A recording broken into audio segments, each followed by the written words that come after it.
morning.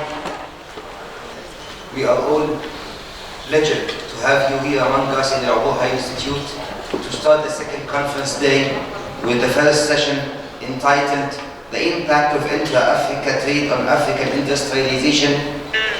The moderator is going to be Professor Bilwad Jali. Keynote one is going to be Professor Dr. Mustafa Sheikhu, President of the World Federation of Engineering Organizations, and keynote speaker two, Professor Dr. Medhat Mukhtar from العبور High Institute.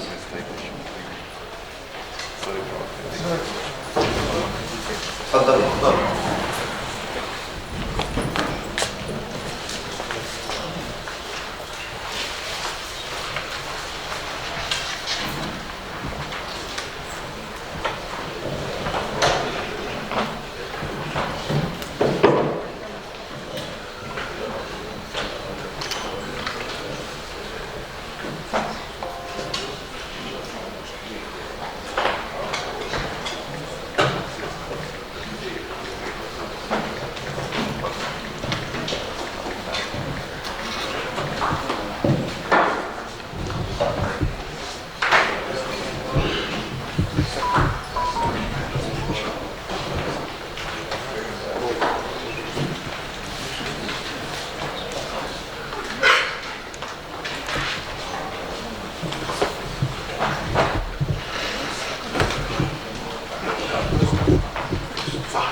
Good morning, everyone.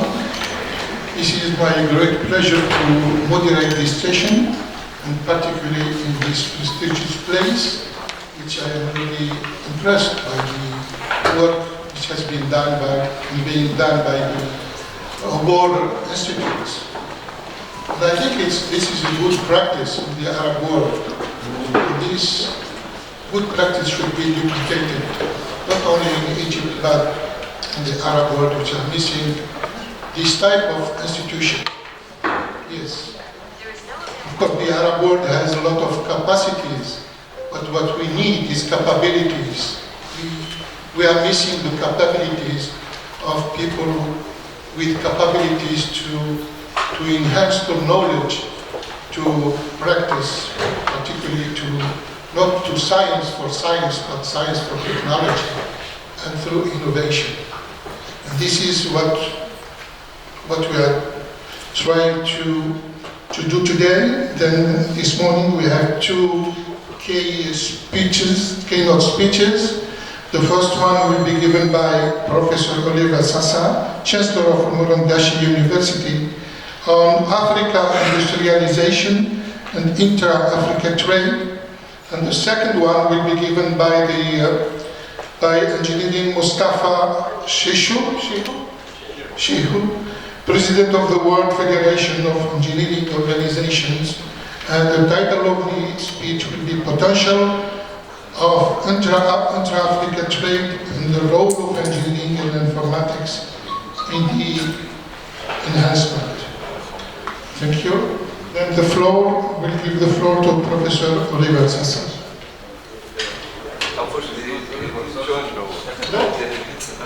So I'll be pleased to present something related to the next two sessions. Okay.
remote sensing and space science. And got a chance to provide an introduction for the technology transfer, the terminology that has been exposed yesterday twice during the speech of the keynote speakers. The technology transfer is defined as a very complex process that requires the cooperation of many institutions.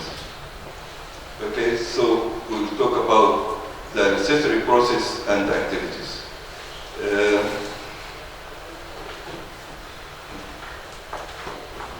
We'll start by introduction.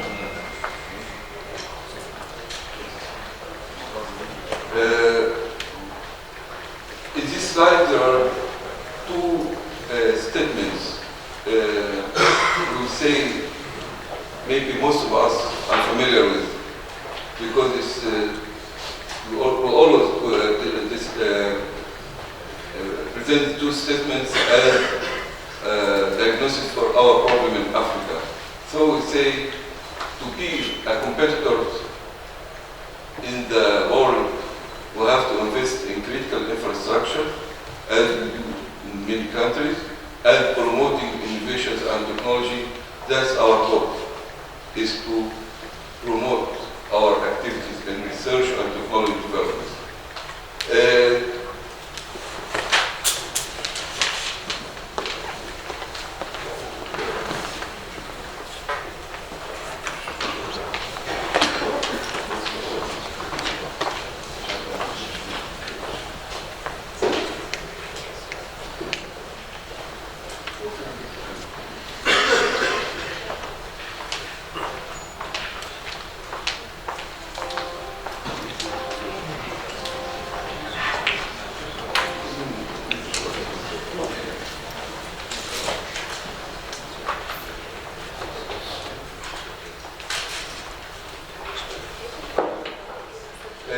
These two goals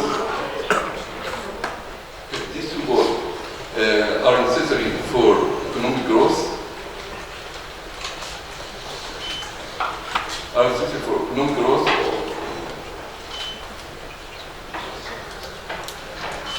And poverty reductions. That's our ultimate goal, is to reduce the poverty in all our continent.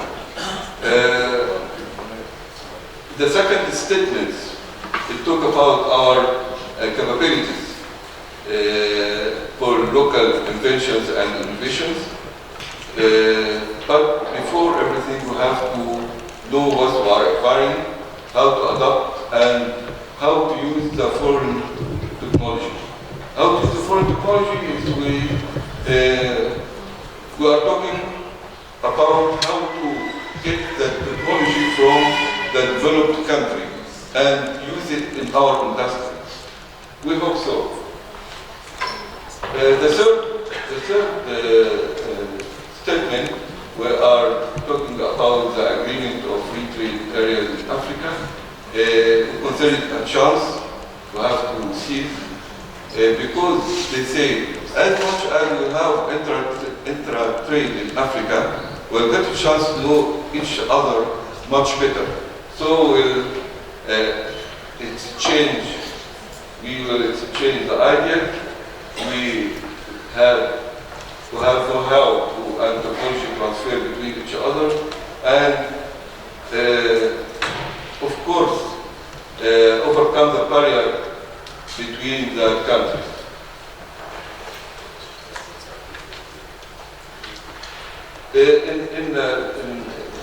In short, brief about the agreements of the free trade area, we say to pass two phases.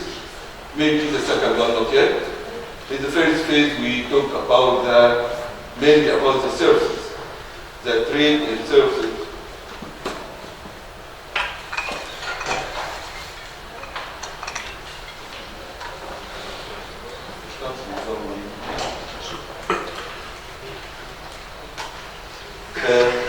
Dr. Muhammad,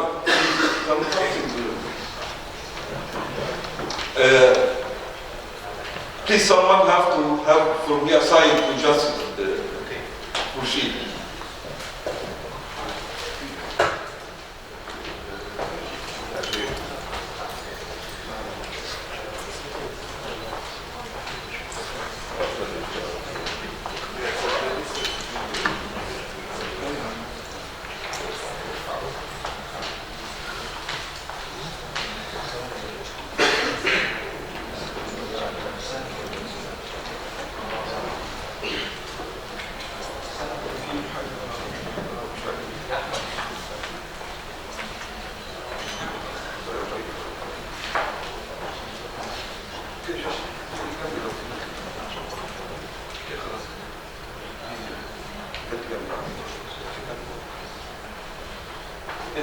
In the first phase, concentrate on the trade on services, and it presents all type of services you could imagine or could hope to be between our countries, including the transports, the travel, the communication, and financial services, and construction services, all type of services is listed in this field. Then that's good, of course. The second one,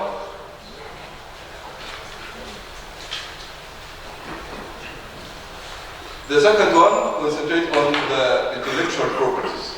And as we found in the documents released from the agreement, they took about the intellectual properties from the point of view of patent or utility models. There is a small difference between concerning the degree of protection and also about the design, industrial design, and the brand name.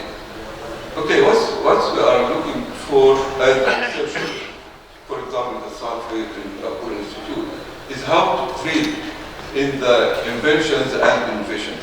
That's the key issue.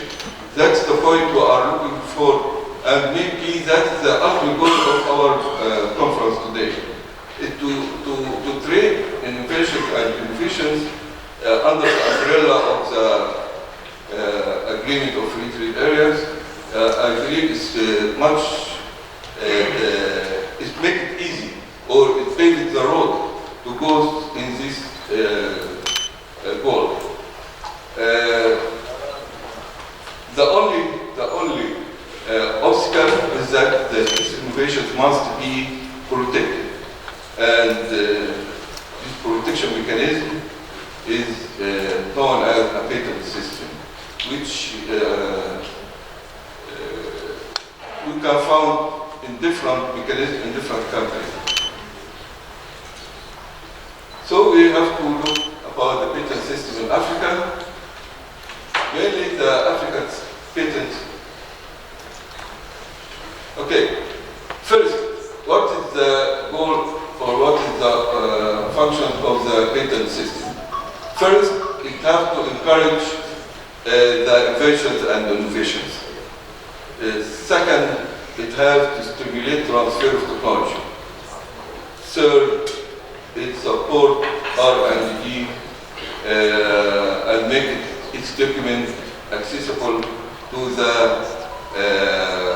investors, to the researchers, to economic sectors. These 3 points are the main goal.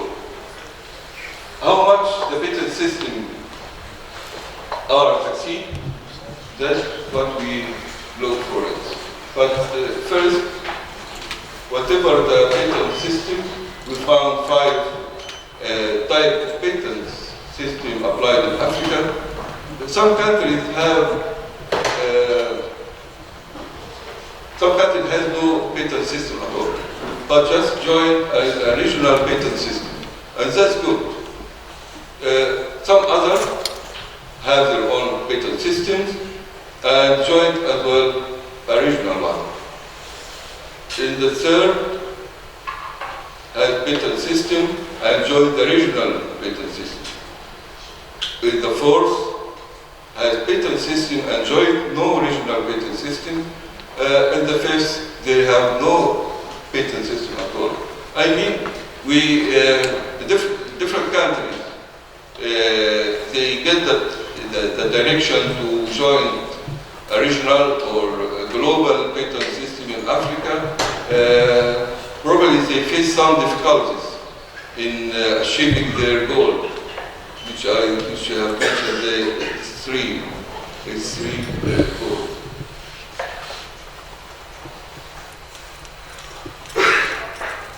Therefore, recently they start joining the international patent system or international conventions to get the protection for the patents. There are three main famous conventions or treaty, very famous worldwide. Most of the African countries rush to join these conventions to get extra protection. So our concern from this step is to get extra protection for our patents. But it has no effect on stimulating our innovation activities or to get access for patent documents or invention documents. There is a very big lag in these two steps. Please, this slide describes the advance we can get from the TRIPS agreements which Professor Yahya talked about yesterday. It provides extra protection, okay, and it, in the second advantage, it provides effective dispute settlement mechanism. I mean, if there is any conflict between the two parts of technology transfer, these agreements provide a stable mechanism for solving these disputes. Okay, so far, my talk about the protection, about the licensing, but we didn't talk about the stimulating or using the patent documents.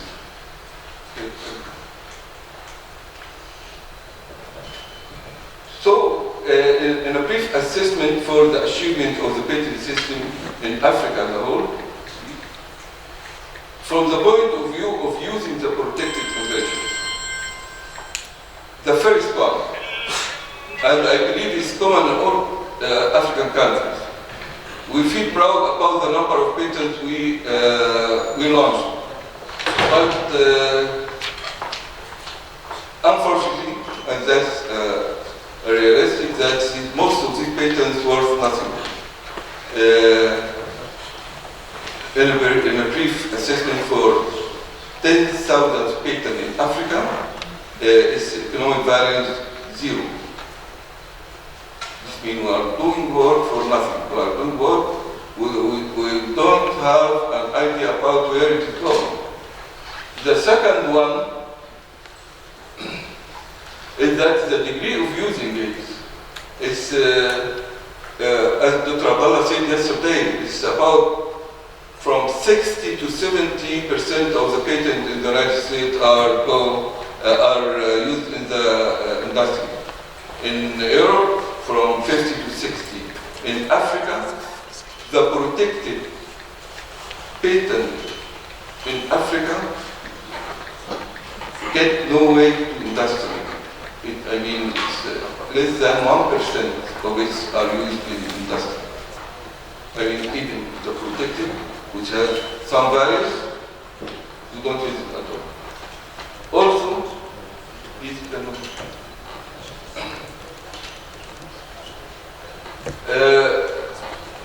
even if we try to use it, we don't have the capacity or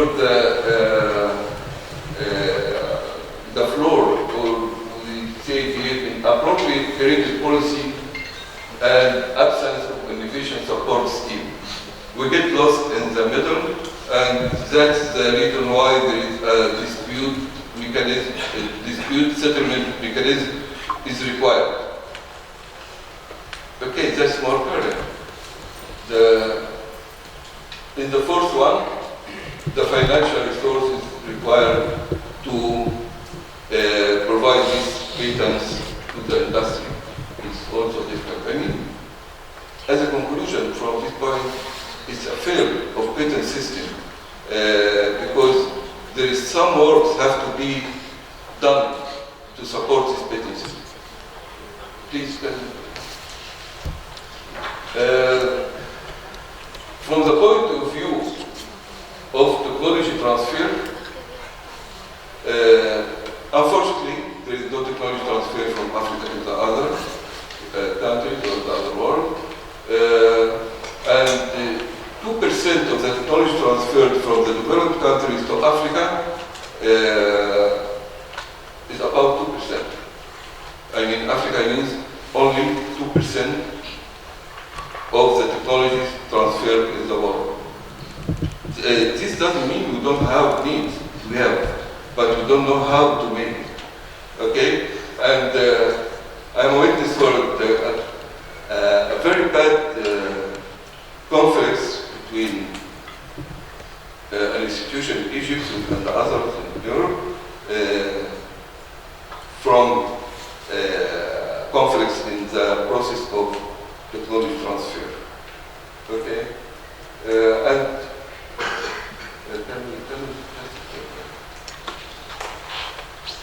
the transfer of patent technology via licensing arrangement is uncommon in African countries. It's not uncommon, it's unknown. It's a complex process. We need experts just to take our hand and go through it. Okay, please. These problems were recognized in Egypt and many countries else, and therefore they start to look for supporting actions for the patent system. As we mentioned, there are 3 points we have to achieve, 3 goals from the patent system. Okay. We talked about all the support for licensing and protection, but we don't have the mechanism for promoting the creation, acquisition, commercialization of the intellectual property. We don't have this mechanism. Okay? Please. Next. In Egypt, we established an office called TICO, Technology Innovation Commercialization Office. It started from 2012, and I believe now there is a TICO office in every institution. The TICO office address the problems we are talking about. Is for technology transfer office. The last 3 items.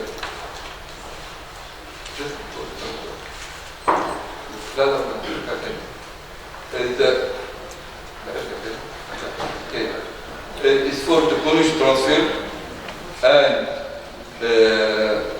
innovation support and facilitate grants and international cooperation. That's the main task of the TICO. Okay? To just give a brief about this office, you can find 3 or 4 employees in this office, joined by the central hub in the Ministry of Research, and they are working hard in these 3 items, but I believe they succeed in another thing. They succeed in raising the number of patents, but they achieve nothing regarding the technology transfer and supporting the grants and international cooperation. Okay. But this slide appeared yesterday also, but we see the problem with African country face the identification, selection, negotiation, acquisition, and transfer technology. Why? Due to the lack in information technology of wide variety of sources. What does this statement mean? We don't know exactly what we want. There is no link between the researchers and the industry and or the commercials.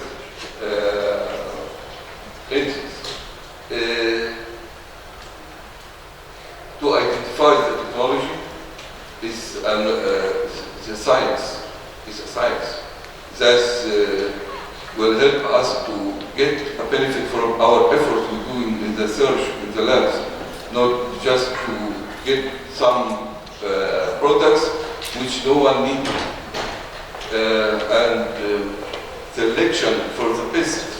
We may have 3 or 4 alternatives, but select one of them is another science. Okay, and to negotiate with others, to just to transfer this knowledge or from or to, and get the right protection. Okay, these points are covered in Europe recently I mean from a decade only, through what they call patent technology transfer center. They established a hub for the whole world under the European Commission. They call it the Patent Center of Technology Transfer.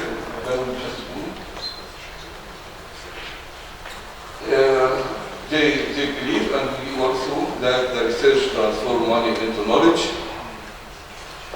and the technology transfer the knowledge into money.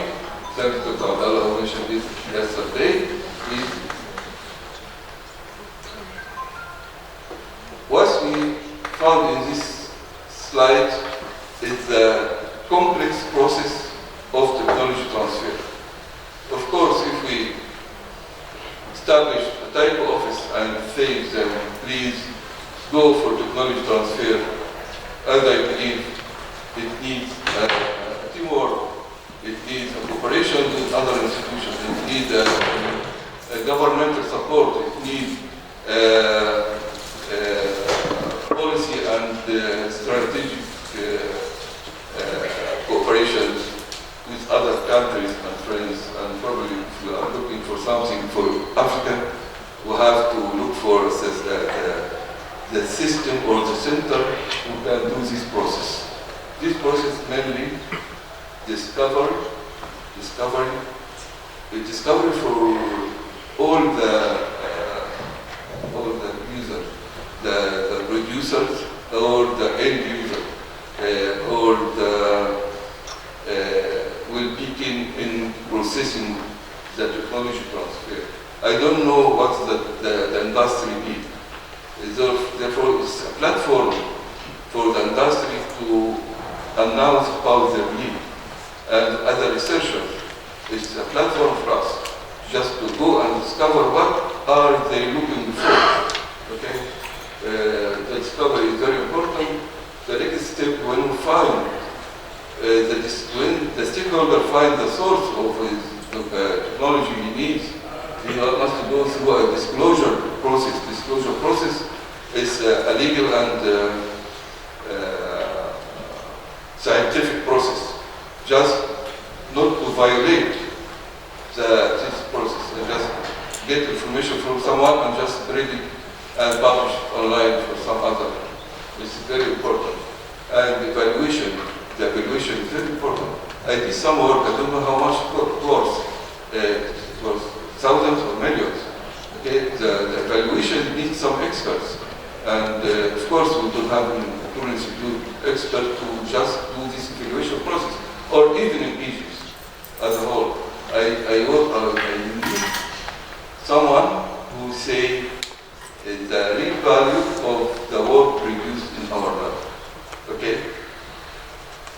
Therefore, they do this process centralized in Europe. And then the fourth one, the intellectual property protection, that is the main work of the patent systems. The patent system is part of this center, or joined with this center, but it is not the core of the system. Okay? I mean, there's an umbrella, there's a shell, wider shell, must accommodate the patent system, and then go to the marketing. If I will be the stakeholder that will use the inventions of others, have to have a mechanism for doing marketing, maybe for the product or maybe for the patent as well. So I'm thinking power to be a trader on the IPs.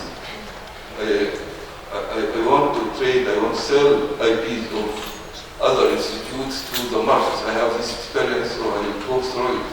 That's what I mean by marketing. This marketing process will get the advantage or the privilege of launching the agreement of free trade areas through SMEs, small and medium enterprises. In Europe, more than 60 or 70% of the SMEs are working on trade, on IPs, patent, utilities, design, industrial design, data, information, knowledge. They trade on data, just data. And if we need some process for information, they trade on it. The SMEs are doing very hard work to connect the firms of different firms of research and industrial in Europe together.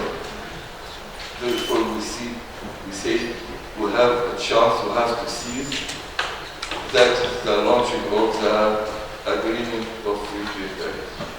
And then the licensing process, and production, and policy use and financial return, I mean the return on these investments. These cycles, as we say, are processed centralized in Europe through the conference. That's what I just tried to describe, that the process. Just please do it. No, please.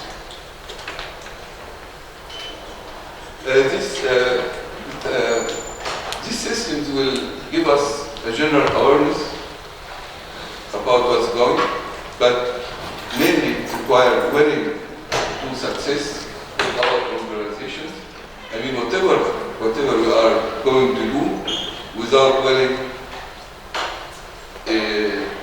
we will not succeed. And of course, we need skill and capacity related to specific aspects in this process. Unfortunately, cost of research results do not get transferred to the market because several factors. Between these factors, we don't have the professional persons to perform each step we just described in this circle. And next, the human capital and skills. To get a professional is an issue, and to get the human capital is another one. As I said, the take office in Egypt, the number of employees just 3 or 4. Okay, please. Therefore, as a conclusion and recommendations, we have to have something similar to the patent system, to the technology transfer center of Egypt, of Europe. Okay, we have in Africa. And I recommend to be under the umbrella of the Science, Technology, and Innovation. I believe that's the best position for this center to be managed from the Commission of Science, Innovation, and Technology. Please, its main activity besides the providing experts and support for the process of technology transfer, they are doing capacity building program and also, please, innovation ecosystems. It means the science parks we can find in different places in Africa, but through the technology transfer center, it may be more effective. And please, financing, which is the most important one, which we need, all of us will need this support for financing the project of technology transfer. Thank you very much for your time, and I hope you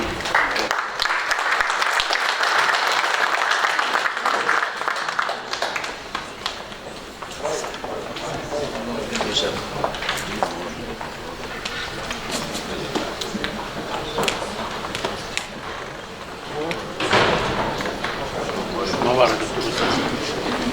you very much, Professor, for this informative conference, which we have learned a lot from the African trade and the difficulties and the possibilities for African countries. This conference has made clear how we are doing and dealing with this technology transfer.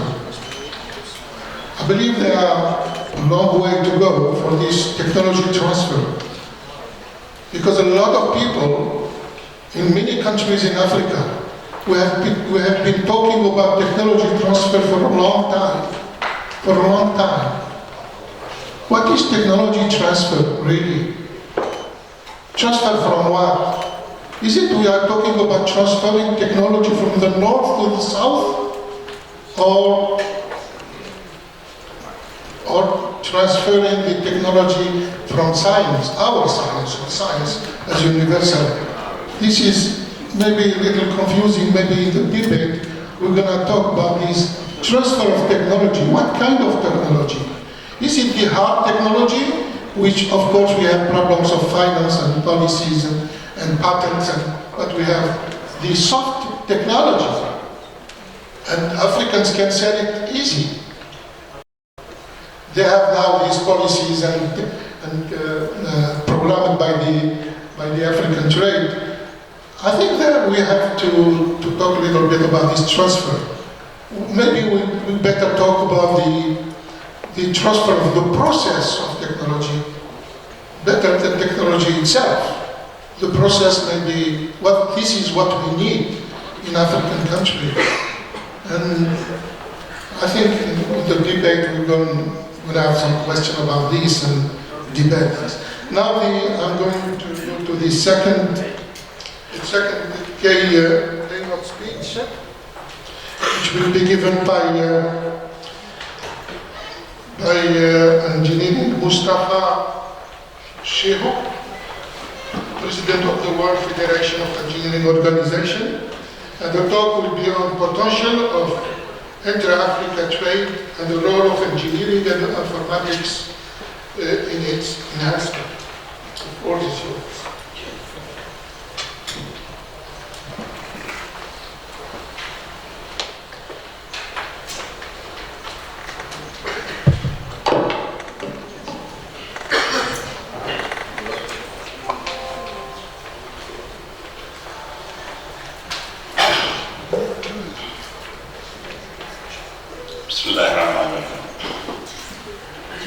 The organizers of this conference, distinguished ladies and gentlemen, let me once again thank you for inviting me to be part of this very important conference organized by the Africa Scientific Research and Innovation Council of the African Union. The topic given to me by my boss, Dr. Ahmed Hamdi, is potentials of intra-African trade and role of engineering and informatics in its enhancement. And of course, that is my name, Mustafa Shehu, the President of the World Federation of Engineering Organizations. My presentation outline goes as follows. Number one, WFO in brief, the introduction to intra-African trade, potentials of intra-African trade, challenges of intra-African trade, intervention to address the challenges, then the role of engineering and informatics in the enhancement of intra-African trade. Then I have some few recommendations, then I conclude. I don't think it will take a long time. In my capacity as President of WFO, it is, and that has been the tradition even before myself. Anywhere the President of WFO goes to make any presentation, he also makes a little introduction to the institution he represents, because oftentimes you find that many people don't really know what WFO is and what it stands for. And it is a global organization for the engineering profession,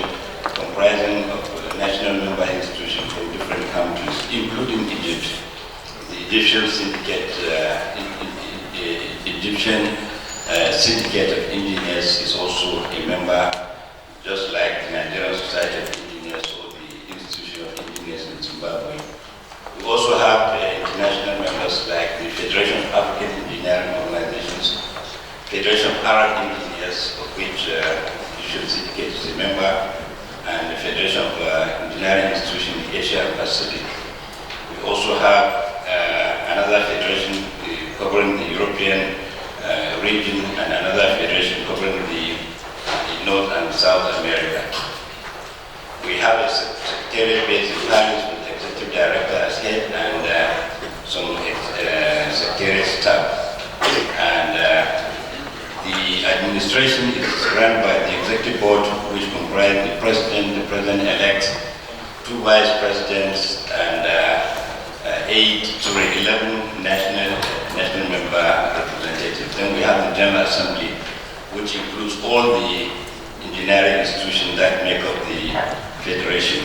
It has a relationship with many United Nations agencies as well as some international organizations that has some responsibilities that are common to the WFO itself. And our relationship with the United Nations is that we are a member of the UN Scientific and Technological Community Major Group, and through our professional societies and members worldwide, WFO assists United Nations bodies with the analysis of the technical, economic, and environmental feasibility of sustainable development proposals and the implementation of the best practices to achieve the sustainable development goals, especially. And so in that respect, we have a relationship with UNESCO, we have associate status with UNESCO, we have consultative status with UNIDO and the United Nations disaster risk reduction. And then we have relationship with International Telecommunications Union, UN Water, ECOSOC, IEA, and the United Nations Environmental Program. We also have partner organizations like the International Science Council, which is also one of the major groups in the United Nations, together with WFO. We have relationship with the International Federation of Consulting Engineers, FIDIC. We have relationship with International Engineering Alliance, and INWES is an international network of women engineers and scientists. We also have a relationship with the International Center for Engineering Education, as well as International Science, Technology and Innovation Center for South-South Cooperation. So all of these organizations, their mandates somehow overlap with some of our mandates, and that's why we have to partner together with them to achieve our common aims and objectives. Now, let's go back to the topic that has brought us to this particular conference, that is the intra-African trade. Now, on this slide you have what is the intra-African trade. Intra-African trade can be defined as a trade and economic transaction between African nations to strengthen economic ties between them, promote regional integration, and contribute to the overall development of the African continent. Now we have some figures here, like the intra-African trade is showing we have about 18%, while intra-Europe trade is up to 69%. Then here we have some figures also. We have about 54 countries in Africa. Then with an area of 30 million kilometers square and an approximate population of 1.3 billion. But what do these figures really mean? And what is the interpretation? What interpretation can we give to these figures? We have 80% intra-African trade and we have 69% intra-Europe trade. What happened? And why should it be that? The clear reason give to this is, number one, if you have a low percentage of intra-African trade, it means there is low protection within the African continent for the goods and services to be transferred from one country to another. And there is also probably low trust, mutual trust even between the African countries. What is produced here, I don't trust what is being produced here in my neighborhood, but I rather go to Europe or other continents to buy that. And how easy is it also to access these goods and services from fellow African countries? As somebody who was former president of the Federation of African Engineering Organizations and now leading the world body, I know what it means to travel from one country to another country. It is really very difficult. And it's more difficult when you are going from one African country to another. And even the procedure, the processes, the visa programs, it's a cumbersome program. Today, if I go, there is no African country that will give me multiple entry visa for 2 years. Even Egypt. And when I remember I complained sometimes in India when we went for a meeting. The Indians were complaining to us that getting Nigerian visa is very difficult. And I'm sure those of you who go to Nigeria also can give similar statement that getting Nigerian visa is difficult. Just like getting an Egyptian visa is difficult. That was just, I think, 2 or 3 years ago, you invited me for a program here. I couldn't get the visa, including the staff in his office. But you see, in Europe, you don't have that problem at all. Free movement of people, of goods, of services. So these are the issues that influence these figures. Then secondly, if you are talking of the market, you have a market of 30.37 million kilometers square. This is a huge market. Very huge. Actually, it's 3 times the size of China. 3 times. And almost the same population. So for those people who are saying Africa is overpopulated, I really don't know. They are yes. China is about 1.4 billion people. And Africa is also around 1.4 billion, because this 1.3 is actually a figure of 2019, but current figure is around 1.4 something billion, which is almost the same population as China. But on the other hand, the size of the continent is 3 times that of China.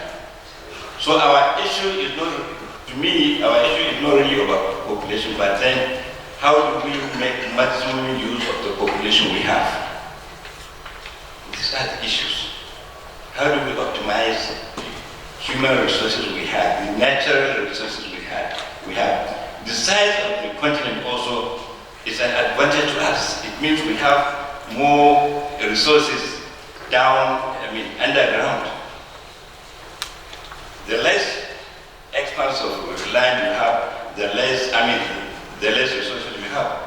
So if Africa has a huge area of coverage, it means there are so many potential and resources within it. So why should the trade be less, and why should the trade be more in Europe? So these are the factors. So that's why these figures are very, very important. And if you are to talk on these figures alone, you can spend 1 hour analyzing why these figures are like this. And we're also forecasting that by 2050, we may be up to 2.5 billion, which means whatever you produce, you have the market. Whatever you produce, you have the market. Population means consumption. Population means movement. Population means a lot of things. So all these are actually positive indicators to us that whatever we do, we have the market. Today, what China is today, part of it is because they have the population, whatever they produce, there is a huge market within China itself. Likewise, India. But they have outgrown their own market. They make sure that they satisfy their market, and they're exporting products and services to other parts of the globe. And that is why we have to really look at ourselves, at least. First of all, how can we even satisfy ourselves? Then before we talk of satisfying other parts of the world. So these figures are very important. The next thing, the potential. Promoting the African trade will unlock the economic potential of the continent and foster sustainable development by eliminating over-dependency on external markets. The focus, of course, should be economic integration, poverty reduction, and creating a more robust and interconnected African economy. And of course, the economic and development can be categorized into two: the benefit to the people and the benefit to the business. Benefit to the people, it means our people will have a lot of things to do. Benefit to the business is that whatever business you have, the business will be growing. Today, what China is today is because they have a stable market. And once you have a stable market, whatever you produce, if you start producing this, what you produce this year, if you have the market for it and it is sold, you will be able to produce more in a better quality, in a better, with higher efficiency, because your market is guaranteed. But if you don't have the market, your chances of growth within the company, changing the equipment, changing the facilities, training your staff, for higher efficiency, for better production, for faster production, will be low. And paying them very well also. So, but if you have a market, the moment you produce, you sell, the moment you produce, you sell, you find that there will be need for, recruiting more people within your company. And all the engineers, the technologists, the technicians, the accountants, the lawyers we have, will all have one thing or two in that productive economy. So you see that business starts, grow, innovate, and compete in fair terms. If you go to China, there are so many companies doing the same thing, but because the market is there, that is why still there are flourishing within the country and outside the country. So getting the stable market is something very, very important. And today all of us in Africa, I know even in Egypt, in Nigeria, we all send our children to universities, polytechnics within Egypt, within Nigeria, and outside Nigeria. But what happens to them when they come back? Do they get a job? Maybe Egypt is a little better, but in Nigeria it's a very sad situation. A lot of us train our children in the best universities in the world. When they come back with degrees, masters, whatever, they don't get a job. And once you don't get a job, you cannot put to practice what you have learned. Talk less of developing and becoming skillful. Because there is no way you can be skillful if you don't have the opportunity to practice. And that's why the Indians and the Chinese are always, on top, because they create opportunities for their people, for their graduates. They graduate millions. I think China graduates about 3 million engineers every year. Every year. And yet, they have some things to do. We graduate a little number, but we don't have things to do. They don't have things to do. And that's why you have a lot of graduates in African countries that are not employed and some are underemployed. So the importance of this intra-African trade is so huge and cannot be overemphasized. Then the potentials, of course, regional integration, intra-African trade fosters regional integration and cooperation. By working together, countries can address shared challenges, harmonize policies, and collaborate on infrastructure development, leading to increased economic and political stability. Reduction of trade barriers. the reduction or elimination of tariffs and non-tariff barriers to trade among African countries will facilitate smoother movement of goods and services across borders, making trade more efficient. Then infrastructure development. Infrastructure investment will benefit multiple countries, fostering regional connectivity and facilitating economic activities. Here we also have some figures, which is I got it from PIDA report, this Program for Infrastructure Development in Africa, which said that in the last 10 years, because of the investment in electricity infrastructure, there is an increase of 30 million people who have gained access to electricity. But I don't know really whether this figure is something to clap for ourselves or to lament. If we are saying 30 million only in 10 years, but what is the increase in population in these 10 years? It could be up to 300 million. So what are we celebrating? Even though I don't know this figure, whether it is just derived from the effort of African Union or just the PIDA projects, excluding the individual projects executed by the individual countries. But as at now, even today, I know we still have more than 600 million people from Africa who do not have access to electricity. As at today. So as long as the effort we are making to increase the electricity access rate is not more than the population increase, we'll just be doing one step forward, 3 steps backward. Dr. Hamdi, you are the African Union champion here. This has to be echoed to all our heads of states. And actually, as of today, it is Africa, especially sub-Saharan Africa, that is contributing to this huge percentage of lack of electricity access. And the effort we are making at continental level and at national levels also, honestly, is extremely low. We are not really moving towards bridging this gap. We are not.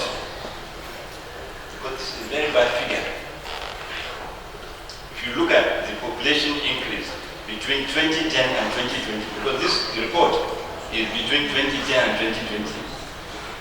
But definitely the population increase in Africa is up to 300 million or something near that. And they are not very sure that even the contribution of the individual countries is not up to 100 million, if it is. Because this 600 million figure is still what it is.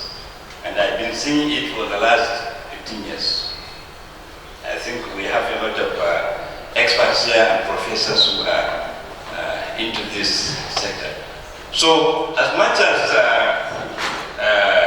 we are making the effort, we have to know what kind of impact are these efforts going to make on the problems we have. If they are not going to make impact, then we really have to know how to double up the impact. Because we cannot continue to be dragging the whole global community backwards.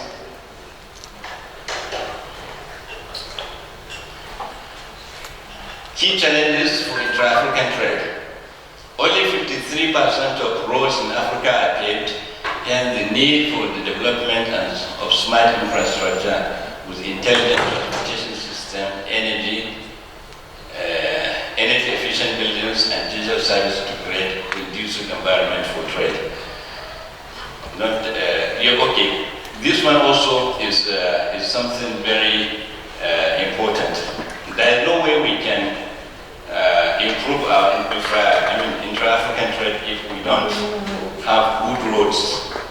And when we are talking of good roads, any vehicle or any means of transporting goods and services from point A to point B within the continent, or within a country, or between one country to another. And we all know even the standards. And when we're talking of transportation, we're not talking of only road transportation, we're also talking of rail transportation, we're also talking of air transportation and sea transportation also. How many airports do we have in Africa? How are they coping with the huge demands? How many, railway lines even cut across one country to another? I don't know whether there's any railway line from one country to another in Africa. I really don't know personally, but I know even the standard, the gauge, the railway system in our African countries are even different. So if you say you want to even connect one country to another, then you have to also talk of the standard. What are the standards in Nigeria? What are the standards in Cameroon or Niger? You understand? If maybe from here, what is the standard here in Egypt? What is the standard in Sudan?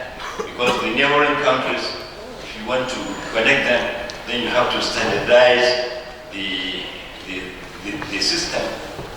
So these are very serious issues which Europe saw this and they made sure that they interconnected everywhere, seamlessly, because they know there is huge strength in unity. Even though they are also diverse. Not all the Europeans are English. We have English, you have French, you have Spanish, you have Portuguese, you have Czech, you have what again? So many tribes also. Just as we have the Arabic-speaking Africans, the Francophone, Lusophone, and Anglophone. So it's not the issue of the fact that we are diverse. Yes, we are diverse. There is nowhere in the world that is, not diverse. But we can decide to come together for common good. Then, non-tariff border costs include transportation costs, direct and indirect costs associated with differences in languages and currencies, and import-export procedures pose significant hurdles to the seamless flow of goods between trading parties. Trade facilitation is key to reducing these barriers. We all know how this, years ago there was a time I traveled to Ghana by road, and I know what people go through when they come to border posts between Nigeria and Togo, between Togo and Ghana. It's a hell, actually. It's very, very frustrating when you want to cross from one country to another.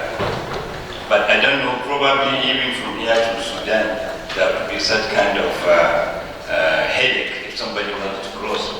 So all these are challenges that affect intra-African trade. Then border issues, this is what I was telling you.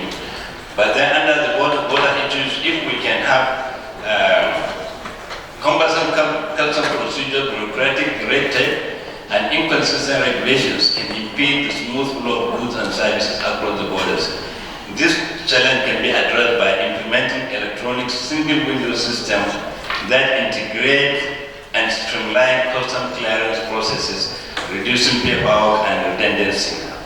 If you have just one-stop shop, one single window that will, take care of this quarantine, animal quarantine, the bank, the custom, the chamber of commerce, the tobacco board, the insurance company, everything put together, in a one-stop shop, and people will move easily from one country to another with their goods. And the issue of the currency also. Everywhere you go, you have to change currency. Otherwise, you will be frustrated. That is also another issue. And the issue of, not trading with our currency, then I have to change whatever. Before I travel to Nigeria, I come here, the way I come here, change to Egyptian pounds, and when I want to go back, I have to change to dollar again. So somebody in America is just benefiting from a trade I'm doing between my brothers and sisters here. But I'm not really buying anything in dollars. So all these are issues also that we have seen ourselves into, and if we don't put deliberate effort to remove these obstacles, we will continue to be, perpetually in problem and making things difficult for ourselves, making life difficult for ourselves. So, creating a single market for goods and services across African continent, intervention that address the challenges of the intra-African trade, promoting trade facilitation, reduction in harmonizing regulations, and after talking about, as I told you earlier, 1.3 billion people in Africa, with combined GDP of 3.4 trillion USD, and we estimate that by 2035, 30 million people will be lifted out of poverty. But even this 30 million people, is it a good number? Certainly it's not a good number. We should aim to be much higher. Then, after agreement ratification started, these are the status, because even with the after, not every country, signed to the agreement. The African Union knows best. Then there will be increase in African trade by 81%, lift of 30 million Africans out of extreme poverty and other 68 out of moderate poverty by 2035. Reducing trade barriers by 97%, then increase intra-African trade export volume between 15% and 25%. This is if we continue, the effort as designed in AFTA. Now, some of the interventions we have to bring in the issue of the Smart Africa Initiative. The Smart Africa Initiative is about creating economic growth and job creation, but of course it has pillars of you have to have it has to be built on solid pillars and foundation for innovation, communication and advocacy, capacity building, and resource mobilization, so that we create a digital single market in Africa. The digital single market is built on the existing initiatives and frameworks, and these are the framework: the Policy Regulatory Initiative for Digital Africa, which is PRIDA, Program for Infrastructural Development, PIDA, African Continental for the Free Trade Area, African Union Financial Institution, Free Movement of Persons. Okay. The role of engineering and informatics in the enhancement of the intra-African trade. All what we have spoken before is to bring out really what is the intra-African trade and what are the challenges. Now we are going to the main thing. How we can deploy engineering and informatics to address those challenges we have highlighted before. And the first in the list of using engineering to address those challenges is infrastructure. And when we talk of infrastructure, it's engineering. Oh, we are late. Sorry, okay, I will be very quick. Well, we are talking about roads, railway, air transportation, sea transportation. These are very essential, and they are engineering infrastructure. They are engineering solutions we have to deploy to make sure that we achieve after. Then digital connectivity. To boost digital connectivity in Africa and meet the target of an integrated, inclusive digital society by 2030. Each African country must be intentional in connecting and integrating its fiber infrastructure with at least 2 other countries. That is, you cannot talk you have finished connecting yourself within the country. So which means each country should be digitally connected. Every part of the country should be digitally connected by fiber infrastructure.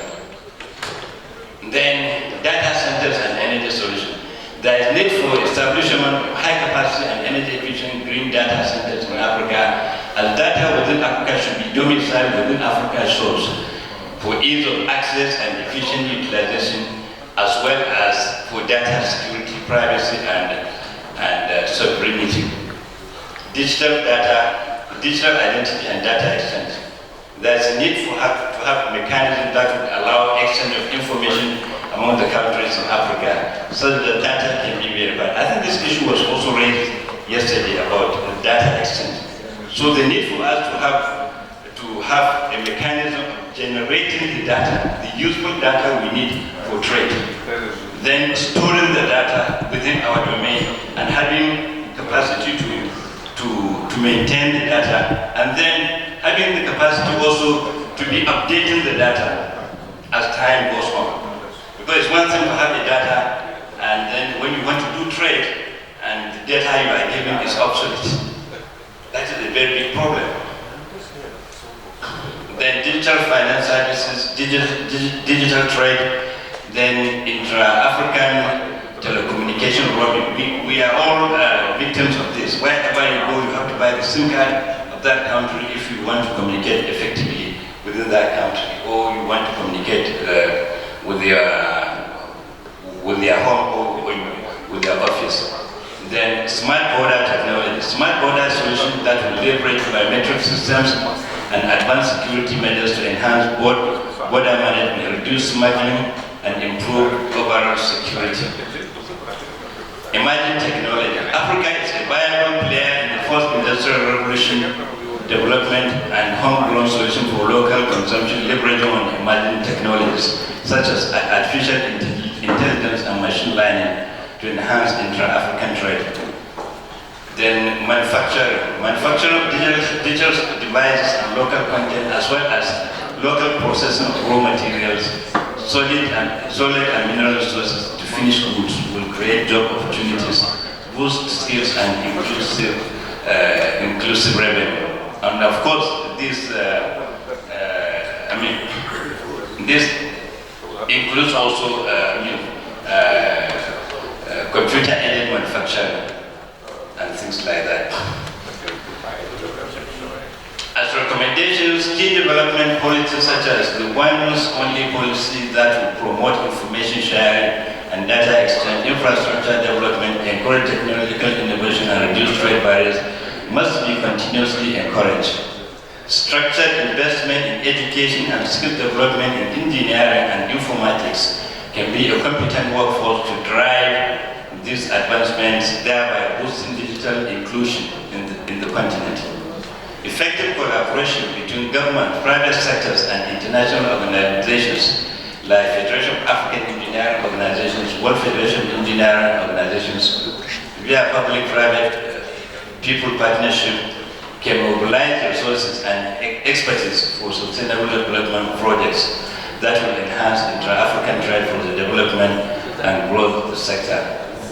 In conclusion, enhancement of intra-African trade through interventions of engineering and informatics is achievable through the concerted efforts of AFTA, Smart Africa Alliance, the African Union Commission, organized private sector, the World Federation of Engineering Organizations, among other critical organs and stakeholders in Africa. Some of the strategies that should be adopted to enhance the intra-African trade include government policy, digital inclusion, capacity development, and partnership. I would like to assure the African Union and all the attendants of this conference of our commitment as WFO to partner and collaborate with all relevant stakeholders in enhancing intra-African trade, leveraging our expertise, global coverage, experience, and professionalism in engineering, emerging technologies, and innovation. Shukran.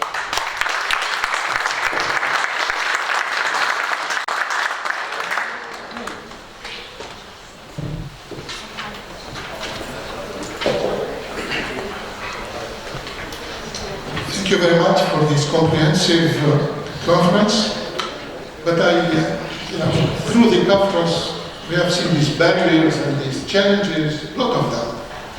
And I think, for myself, I can conclude what I have learned, that engineering, the role of engineering is not enough to solve the problem of Africa trade. I think we need the role of education, the role of people, the role of mindset. The problem here is it's a mindset for Africans. What we want. Do we need all this engineering to make free trade in Africa? Or we start trading what we have and we build Africa anew? Because if we wait for all this engineering, this is like a developed countries or developed continent. And to achieve this, there may be a long way to go for Africa. Then we have to change our mindset. First of all, we have to change our universities. The way we teach, the way we teach our people, the way we understand life. This is a new Africa, it's coming. Then what is the decision of the decision makers and policy makers in all these challenges? And this is not the problem of engineering, the borders. This is not us, this is not engineering, this is problem of policy makers. That's why the role of engineering is fine, it's good, but it's not enough. It's not. That's why I said, I don't know how, I think we have to rethink the development. We have to think out of the box. What is development really? Should we copy even for the development of the capitalist development, or we should have our African development? We rethink our development, how we understand our development. Is it to have this? When they talk about artificial intelligence, should we have to talk about it now, or we should prepare ourselves? It looks like we transfer everything. We try, we're not transferring nothing, but we try to transfer everything which coming from the north. I think we should be ourselves. We should first learn to be Africans, to understand Africa, and we accept what we are. This is the main problem with Africans. If they are African projects, like Professor said, maybe people would choose the European one because of our own education.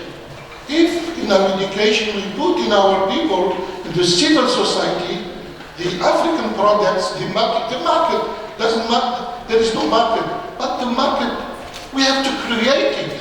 We have to think about the market. We didn't say anything about, for example, innovation and everything about reverse engineering, copying. Everybody like Malaysia, like South Korea, like Japan. Japan, they started with toys and with $1 shirts when they started. They didn't start with all this engineering stuff. They started to sell toys and shirts with $1 to the US, to the States. And this is how they started. But if we put barriers, we are putting our barriers before us. That's why we have to, first of all, to rethink and accept our development as we understand it, according to our culture, and according to our background. And now I think the debate is open, and maybe we will have some questions. Please.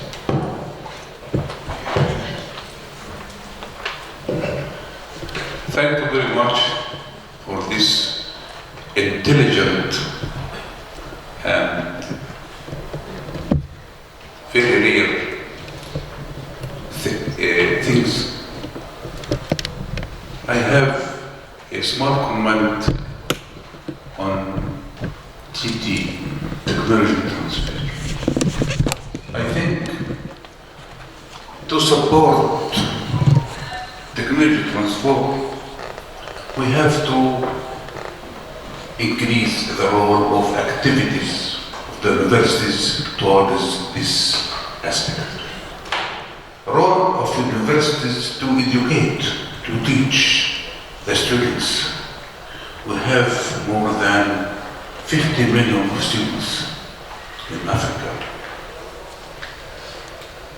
We have to teach them how to create the philosophy of technology transfer.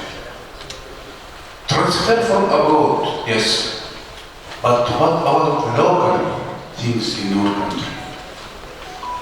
We rely upon things that comes from abroad, and we increase the opportunities, and we believe in advantages in the facilities which comes from abroad, but we neglect the effect of what you have in hands in your society.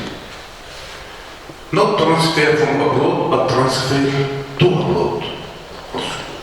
We neglect this. We forget that we have civilizations, we have civilizations. We have very important things in Africa.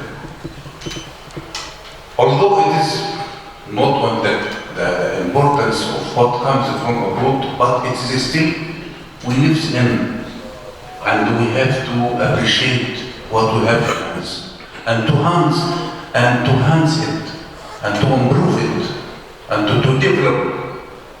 Because you have the ground, you have the base. But to neglect it and to rely upon what comes from abroad, it is silly things. We have to increase the importance of what we have in hands. I think this is the start of technology transfer. In Egypt, we have Egyptologists, which is very, very unique in the whole world. Why not to transfer it to abroad? Why to take from abroad but everything and make it unique, and you are promoting your life relying on these things? You have to increase the importance and to rely upon what you have in your society. For this reason, I appreciate our conference to recommend for every country of African country to design a special course to teach to our students from primary schools to the university level, how to make innovations and how to make transfer of abroad and transfer from abroad to local area. Because it is a matter of culture. Create this culture needs to teach them how to build up on it. Thanks again for you, and I have.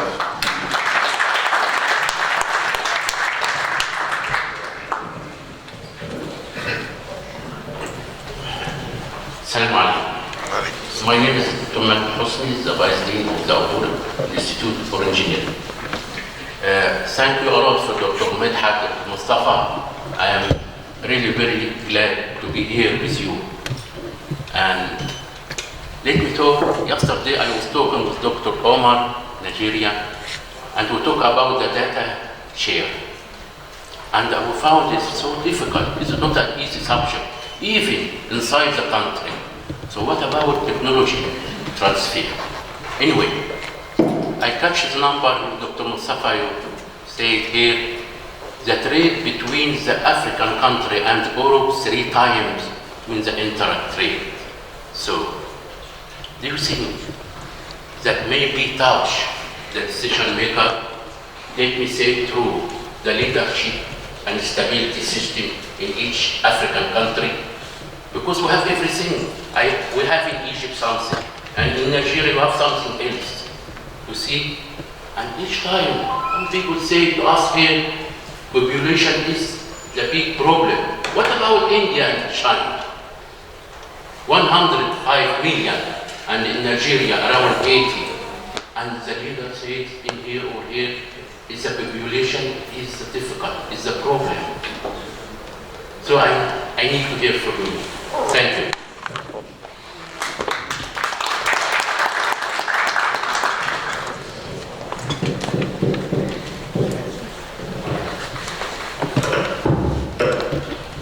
Assalamu alaikum. I just want to thank Professor Akonti from. I appreciate the papers, but I want to make two comments. Again on technology transfer. Technology transfer is not necessarily just the technology to transfer. It's policy also. The policy is the most important thing. In Egypt, you're producing milk. You don't allow milk technologies to come from somewhere and take over your economy. It will kill your farmers. It will kill your employment. So you put a gate. This is the technology transfer policy. It has to be understood by government. If we have it, don't come here and use our own. But you work out the agreement to encourage people to come into your country. You want to manufacture tires? Use our rubber. Then you can support the farmers of the rubber, you employ Egyptians, and that policy of technology transfer is not well understood by Africa. You are doing something, we don't open the gate small, we remove the gate completely. And everybody can now Chinese bring laborers into our countries to drive trucks. We are the ones that give them visa, we give them working permit to come and drive trucks. Driving is technology.